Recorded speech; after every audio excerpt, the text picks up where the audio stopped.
Hello guys, in this video we'll be discussing about generate and test methods. Our next topic, that is generate and test. So generate and test is nothing but the activity we do when we go into a shopping mall. For example, let us consider a scenario where we'll be going to a shopping mall. So when you go into a shopping mall, what will be do? So you will be placing all the clothes line by line, and what you will do, for example, if you want to go to buy a jacket, then you will be seeing all type of jackets, right? So for example, jacket color blue, red, green, yellow, pink, so different types of colors, different types of material. So there are so many types, right? For example, if a person go and want the blue color jacket, so you will be checking every blue color jacket. There are many types of blues, right? That navy blue or sky blue. So you will be checking each and every jacket. You will what you will be doing, you will be generating first, you will be generate all the jackets of the same color. Then he will be trying to test it whether it fits to him, that it fits to him, or whether it is appreciable, or it is the quality is good, or the material they have used is good, or it is washable, it can be ironed. So different types of parameters, you will be checking each and every parameter, choose any one of the jackets among all the jackets. So that is what generate and test method is. So what we'll be doing is that in what we'll be generate each and every solution, in each and every solution, then later we'll be trying to test each and every solution. That is nothing but generate and test methods. So let me write it.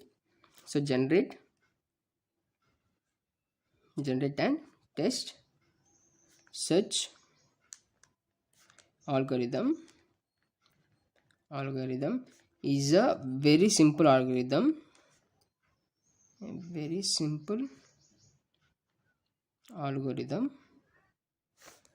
that generates to find the solution.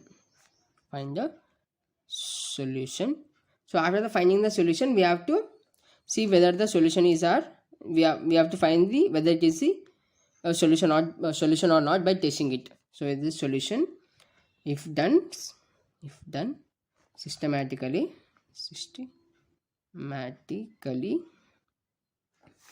and there exists a solution.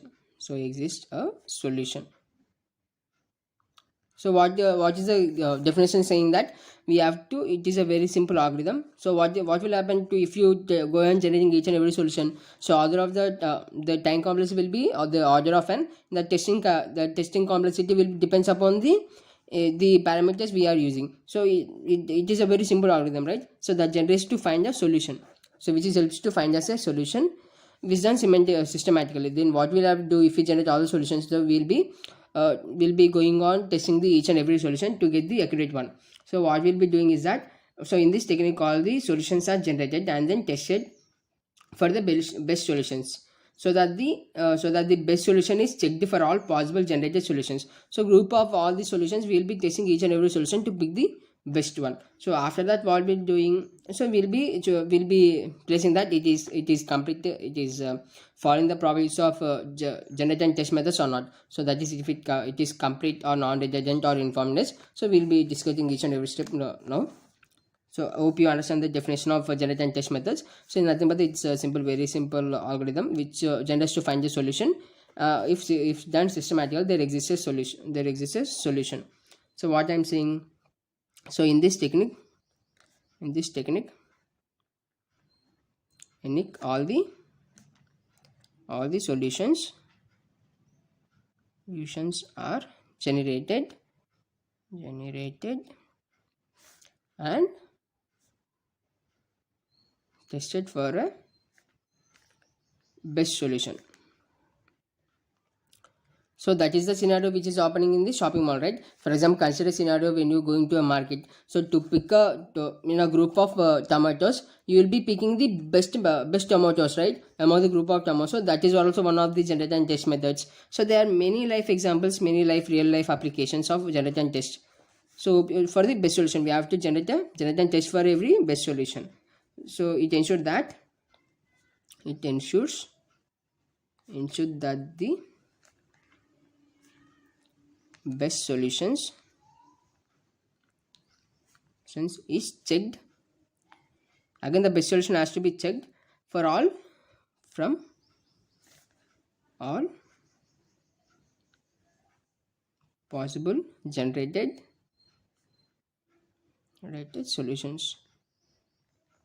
So how do you find that it is the best solution? So when you are comparing anything with others, we have to check the best one as the more efficient or the more preferences or more features than the remaining one. For example, in a class of 50 students, so calling the only one person as the first ranker. So what is depends what is defining it there. So he's the best one who study well, he scores good marks in all the things, or he might be a sportsman where in place he will be getting all the first prizes, etc. So based on this type of characteristics, we'll be defining that is a class topper. So in this situation also, among the group of solutions, after that we'll be after finding the best solutions also, we have to test the best solution whether it is the best among the solutions or not. So that is why it is. So what is the algorithm? So let us go to the algorithm. So what is the algorithm? First we have to generate the each and every possible solution. After that, what we have to do, we have to test it. So if the resultant is found, we will be quitting it. Else we will be again going to the first step, that is we have to generate each and every possible solution. After that we'll be again testing it. So this process is a repetitive process. So if you found that it is an if you, for example, if you here you will be having a value which is equal to an endpoint or the chosen path, then we'll be saying that, oh yes, the solution what we are aiming, we got it. So let us stop it. So that is what the algorithm says. So let me write the algorithm. So generate a possible solution. So after that, what we have to do, we have to test to see if this is actually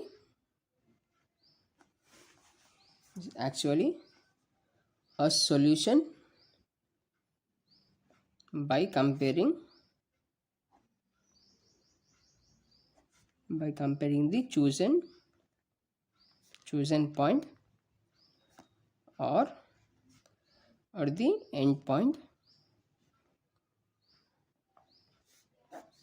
or the endpoint of the chosen path to the set of acceptable goal state. So this is the third step it is. So what will be finding, so after generating a solution, we will be testing it. So after the testing it, so here in this scenario, so after you test each and every jacket, you will be come to a conclusion that these are the features I required. Then you will be picking up and we will be buying it, right? So for example, the package should be of what we call Ramraj companies, or it should be quality should be press 4, and the rating should be a 4.5 star, and the quality should be a nylon or cotton. So based on upon all the features, you will be able to pick one solution, right? So in this test solution also, here we will be having a endpoint, that is the output point. So within the solution is equal to the output point or the endpoint, we will be say that yes, we got our solution. So let us quit from this process. If you didn't get the solution, again you will be going to the first step to generate another solution. So if a solution has been found,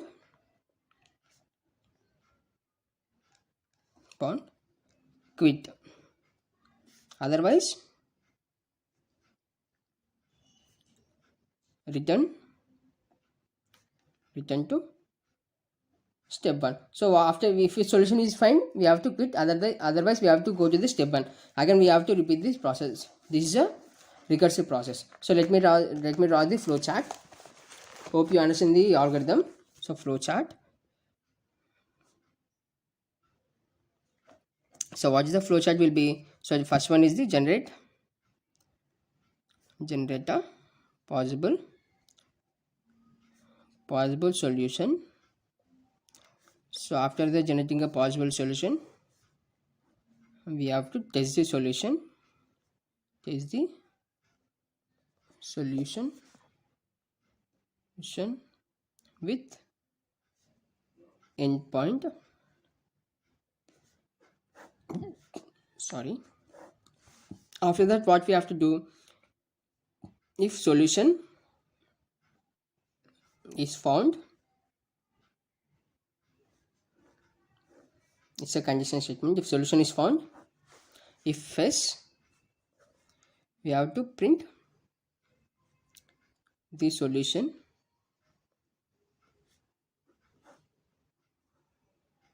We have to print the solution.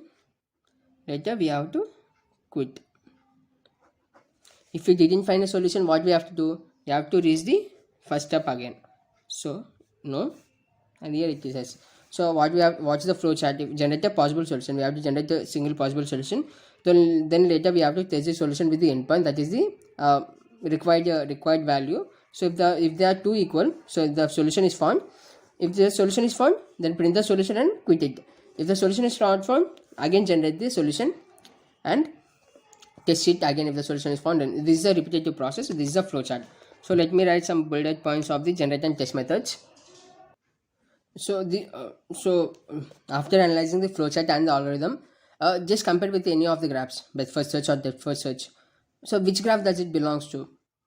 Yes, it belongs to depth first search, because after generating each and every possible solutions, again we are starting from the top and we are testing each and every solution. In depth first search also, what will we be doing that? First we will be generating a tree, then later based upon our user request, we will be reaching our last node, and from last node we will be checking each and every node whether it is satisfy the given set of conditions or not. So this generating possible solution is also a depth first search procedure. So it follows.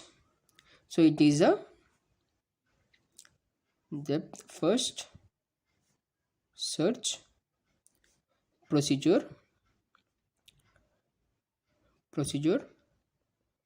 since complete solution, PLT, right? Complete solution must be generated before they can be tested. So that is what we are doing. We have to generate each and every possible solution. After the end of the solution, what we have to do, we have to test it. For why we are testing it, we have to check if the solution which we got is the required solution or not. So that is what it is. So the depth first search also works on this principle. So it must. So why it is? So it is doing for g of I, g of 1, g of 2 and g of 3, that is generating a possible solution 1, generating a possible solution 2, generating a possible solution 3. So there is a test 1, test 2 and test 3 process will be going systematically. So we can say that this generate and test is a systematic process and it is simple, right? So it is most systematic form,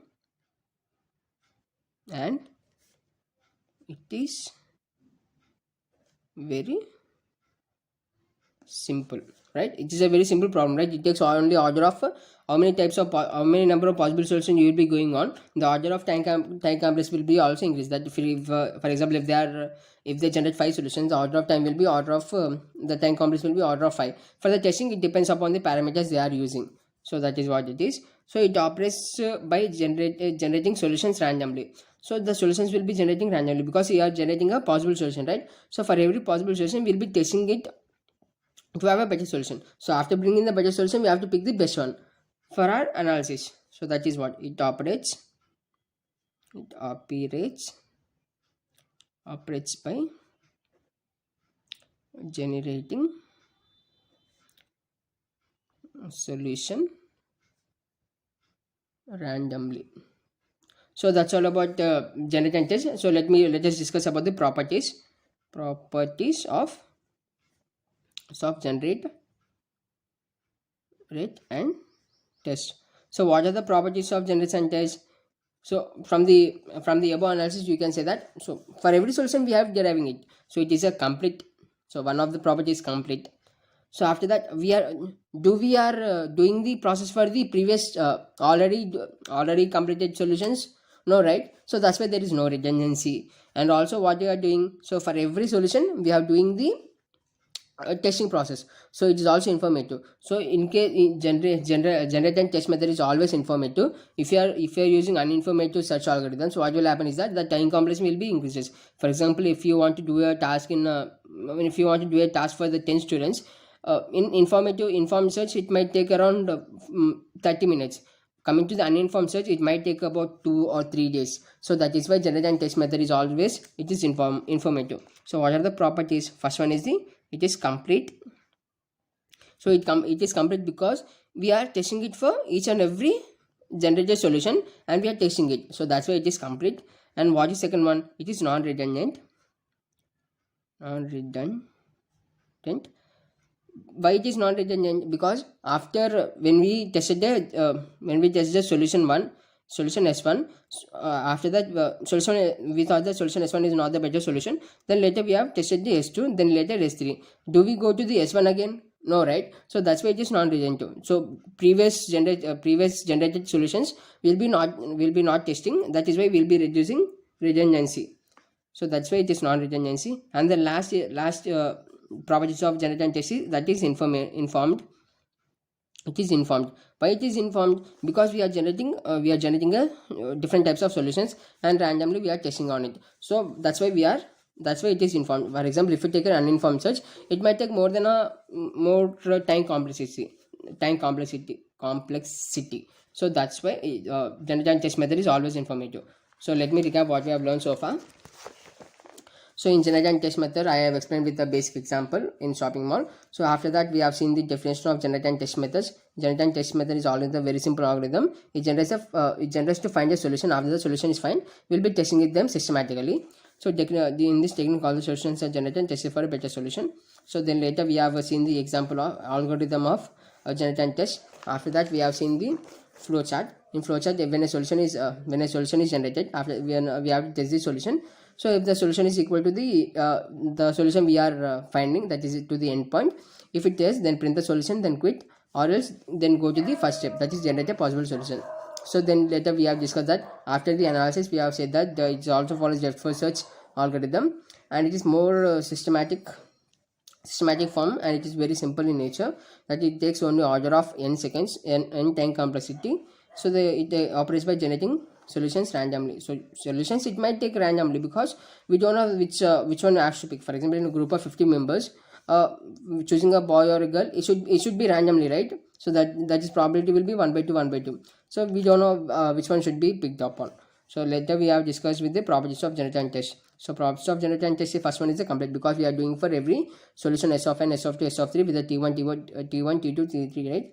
Then we have seen another property, that is non-redundant. Why it is not redundant? Because so we are not moving to the previously tested solution, right? So that's why it is not redundant too. So it is informative. That why it is informative? For every solution it is giving us some output, that it is suitable or it is not suitable. That's why it is informative.